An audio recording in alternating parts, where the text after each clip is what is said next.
Good morning, everyone.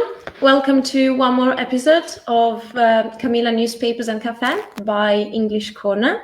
I hope you will enjoy my presence today here discussing the world news while you have your coffee and you start your day. So as always, please let us know if you have any comments, any ideas, any questions, and at the end of the video, as always, we will show you our email, so you can get in touch with me. You can get in touch with us, with our team, and so you might already know what we're going to talk about today. Yesterday, we wanted to send the link of the article we talked about on our social media. We talked about the topic of today's conversation, hoping that it would be interesting for you to know ahead what we were going to talk about. Hopefully you had a chance to have a look at it. Anyways, I'm going to focus today on an article by The Guardian that discusses the Giulio Regeni case. I believe you're familiar with the case. It's not being covered only by the Italian press and media, but also by foreign press too. So that's why I'm going to talk about one of the articles on the case today. So it's a case that has really shaken the public opinion, of course, the family, and both the family of Giulio and the activists for human rights have not given up on the fight to find the truth. And today we're going to talk about it because there have been recent developments on the case. And in this article of The Guardian, we're going to read about a summary of the case, of what has happened so far, the identity of the perpetrators of the crime, so people that have been charged with the crime, the potential accountability of the Egyptian government in this case, and the steps to be taken ahead. So good morning, everyone. And I'm going to start reading the article now, comment it for you, and you're going to see it on the screen as well. So I hope you enjoy today's conversation. All right, so the article's title is Italy charges Egyptian security agency officials over murder of Giulio Regeni.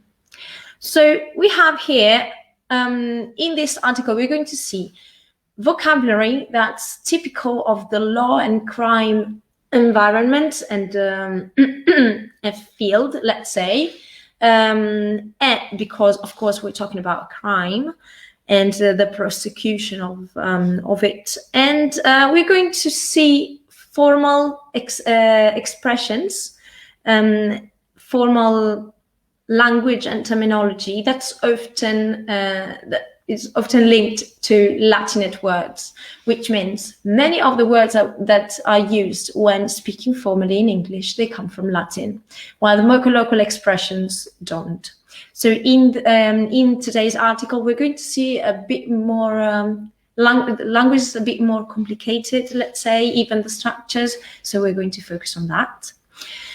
So Italy charges Egyptian security agency officials. It means that an official claim has been made that these officials are responsible for what's happened to Giulio. And what's happened to Giulio, we call this murder, which is killing, but deliberately. I mean, voluntarily, not by mistake. Cairo killing of doctoral student in 2016, long believed to be work of Egypt's security forces.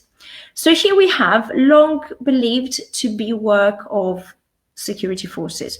We have passive. So the focus of this sentence is on the action and on the object of this action. So we have the focus on believe and Cairo's killing. So people believe basically that this action has been carried out by the special security forces of Egypt. And so that's why we use the passive, and we're going to see it's often used in this article. And we are going now to start reading the article, the body of the article. Prosecutors in Italy have charged 4 members of Egypt's National Security Agency over the kidnapping and murder of the Italian doctoral student Giulio Regeni in Cairo. So prosecutors, they are public officials that officially charge people with the crime.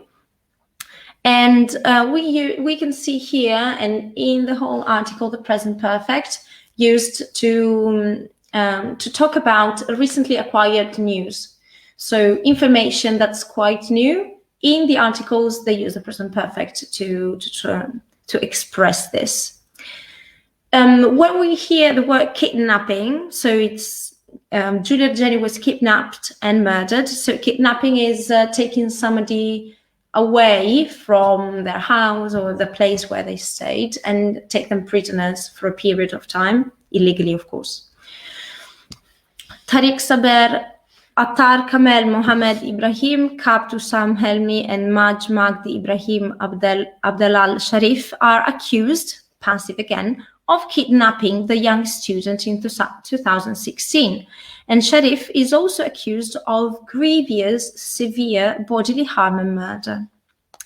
The prosecutors said charges had been dropped against a 5th security official. So here we have the past perfect. So the journalist is telling us about something that happened before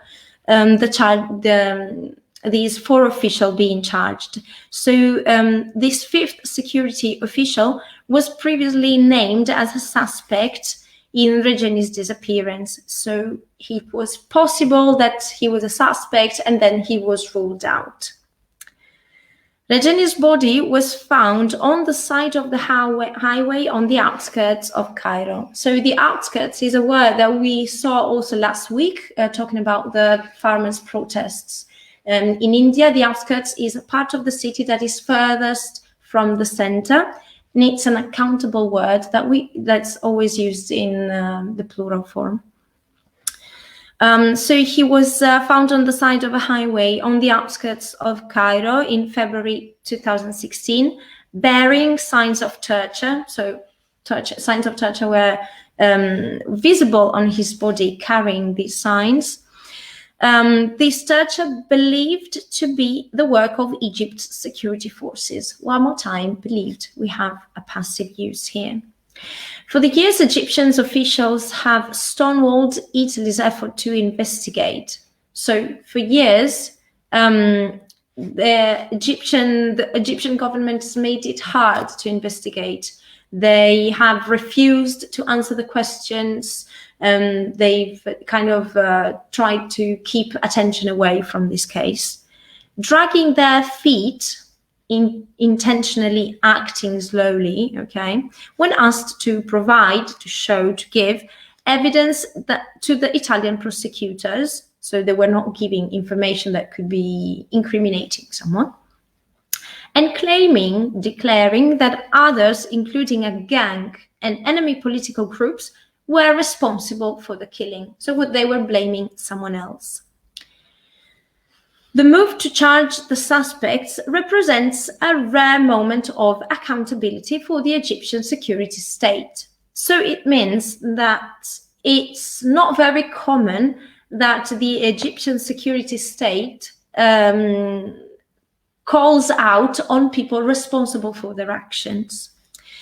In a statement in late November declaring that it would be suspended, that it would suspend its own investigation, Egypt's public prosecution said the perpetrators, so the people who did it, of the student's murder remain unknown. It said any move to indict members of the security service, so any move to officially charge someone with this crime, was not based on consistent, reliable evidence, but any accusations against security officials were based on individual acts by them with no connection to any official institution in Egypt. So the government for a long time tried to stay out of it, saying that if anything happened, it was not because these agents were following the government's order. The murder upended Italian-Egyptian relations, so it turned them upside down, destroyed the balance between the relations, international relations between Italy and Egypt, leading Rome to call back its ambassador to Egypt in 2016, before appointing a new ambassador a year later. So for a year, there was no Italian ambassador in Egypt.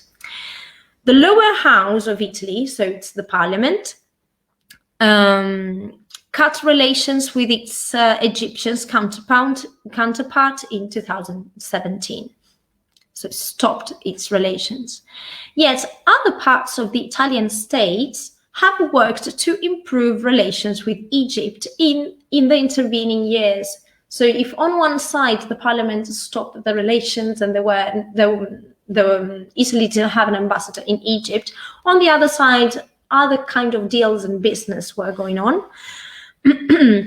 Notably, the Prime Minister Giuseppe Conte, who in June quietly approved a mammoth arms sale to Egypt. So he didn't call attention to it, but he approved a gigantic arms sale, so sale of weapons, to Egypt following months of covert secret negotiations.